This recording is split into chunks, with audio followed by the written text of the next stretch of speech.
Hey, good morning. Pastor Justin with me. I'm Pastor Andrew at Grace Point Church. We're thrilled to be coming to you today. We just had our first parking lot service this last Sunday. What do you think of the parking lot service? Oh, it was great. It was a lot better than sitting at home on my couch. That's for sure. I got to see some of the people that I was used to seeing on Sunday mornings, so it was great to see them, and then even getting to hang out in the parking lot afterwards, just hang out in their cars and talk to people, and so that was great. It felt somewhat like normal. That's awesome. That's awesome. How'd the kids do? How'd the family do? Yeah, it was much better this week. Uh, Take two was a lot better. A little more That, practice, a little more prepared. So that was extremely helpful. that's awesome. So I know Tara posted you guys posted some helpful stuff there, so that's awesome. yeah, Yeah, I really enjoyed it. It was different. I mean, we've never done anything quite like it. It was windy. I had like wind burned on half of my face, I think, but it was really enjoyable, and I loved seeing, like you said, people, and even some of the honking. I think my nephew got a hold of one of the horns, so that was pretty fantastic. okay, Yeah, but okay. it was really really good. So we're gonna do that again this next week, correct? Yeah, yeah, I'm excited about it. That's awesome. I am as well. And you'll be speaking this next week. John. Say that again. Are you going to be speaking this next week from the book of John? Yes, yeah, we'll Yes. be still in John chapter 1, so pretty excited about that. Walking through that passage. But I do have a few things I want to go through with you because I've heard a few objections regarding the service, and so I want to get your take on it. Sure. And the first one is I've heard a lot of people say it's not going to be the same. So what are your thoughts on that? Well, I mean, I think absolutely correct. I've never gotten windburned and had horns honked at me all during one service. So like hundreds. I mean, I don't think it's going to be the same. But I don't think like different means that it's not valuable or like there's not real joys to come out of it. I mean, most people I know eat more than one type of food. And if you treated everything as a comparison to the previous one, well, it's not the same. I'm not going to eat that. Well, that'd be kind of crazy. We wouldn't do that. So yes, for sure, it's not going to be the same. I don't think I'd want people to expect it to be the same. And I think even to your video last week, just saying how you're handling it as a family, it's going to be different than being in the auditorium together. It's going to be different than sitting on the couch. But there's some real ways to have in that. So yeah, 100% don't come in expecting it to be the same. But man, I think there's some real joys and some real benefits that can be gathered through doing the parking lot church. Yeah. Okay. What about people with kids? Like, I've heard a lot of people say, like, my kids won't sit still. They don't behave. Yeah. Like, how you guys got kids too? So how do you guys handle it? And as a parent, the first thing that comes to my mind is like, well, do they behave at home either? Yeah. and certainly it's going to be a little bit like my nephew got a hold of my sister's car horn at one point in time, and I think there's going to be some grace and some tolerance for that. I doubt all of your kids were dressed up and buckled up the whole time, sitting perfectly. um, but I think that's okay. I mean, we're not going to judge each other as parents. In fact, we're going to cheer each other on. And it's even better than a restaurant because at least you're largely contained in a glass cube, so you can see someone else's kid behaving or your kid misbehaving, but you can't hear them. So that's a plus. Yeah.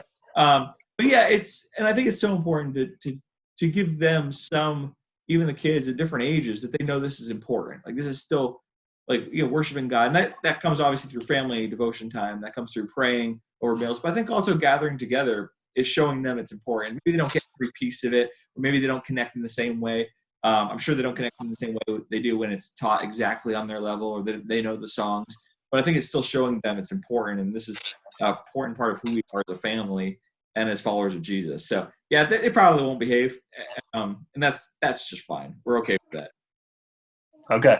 And so for you as a rebel, as someone who is rebellious at heart, doesn't this make you feel like the government wins in some way? We're changing our service because the government is telling us to.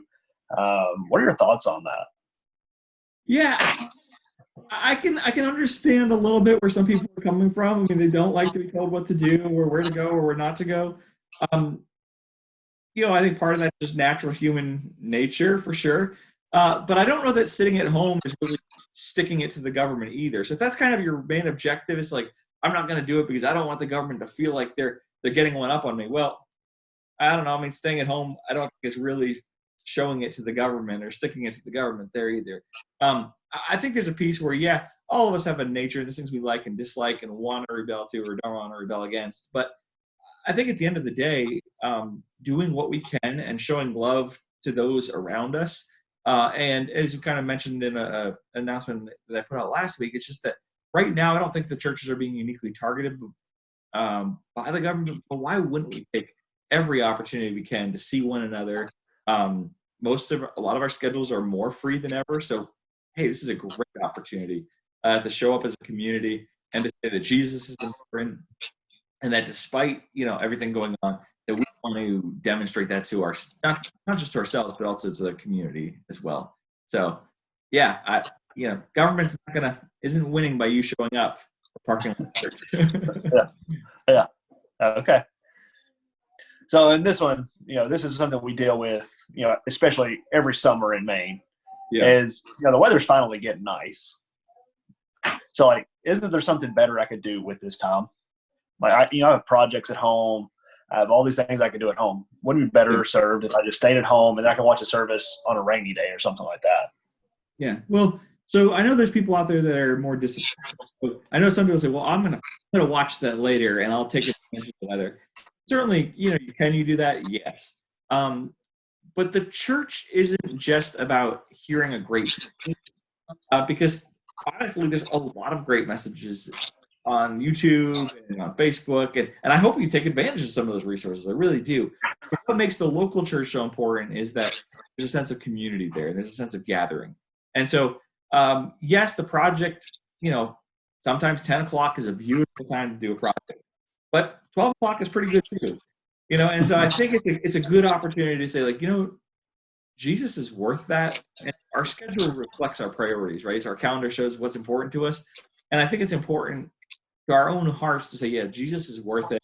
That stuff can wait. Like, it's going to be when I get done fellowshipping, when I get done worshiping. Let me make the first thing the most important thing. And let's worship together. And then, yeah, have at it. Go do your mulching your gardens, put up your fences, sit in your easy boy, whatever that looks like. For you, that's awesome. That's all part of, Sabbath and rest. But I would definitely say, like, if it's a choice between building a deck and, participating and worshiping God's people, it doesn't feel like it should be really too much of a choice. So, yeah. Okay. No, that's extremely helpful. Those are the ones that I had. So thanks for that. That was very helpful.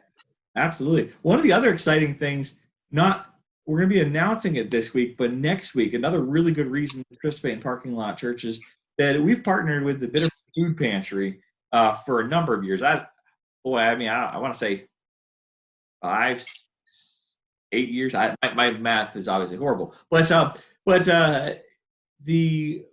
one of the things that they've been really needing, we interviewed Don Bisson. We're going to put the link to that underneath.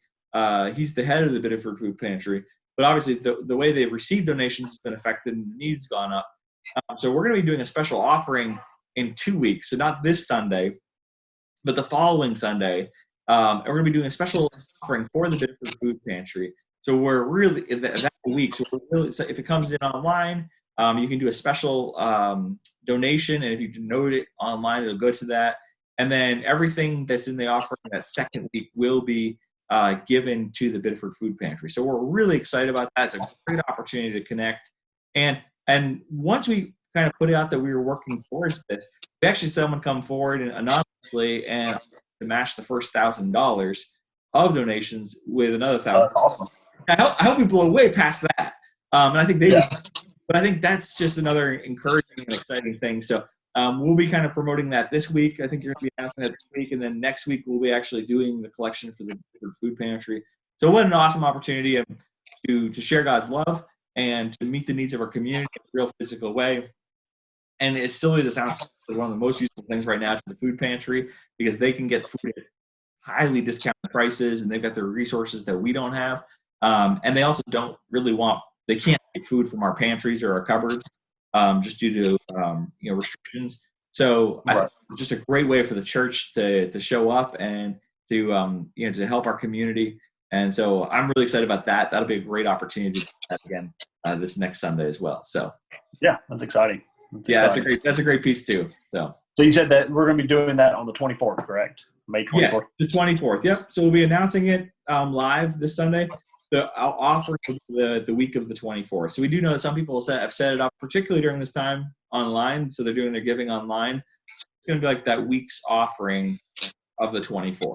So Sunday will be the collection piece, and then at the end of that week, and then we'll be announcing to the how much that we were able to give to that. But I'm hoping we go well above. Yeah, I mean, I fully anticipate going well above the 1,000. But it's really cool that first 1,000 is is going to be matched. So that's really exciting.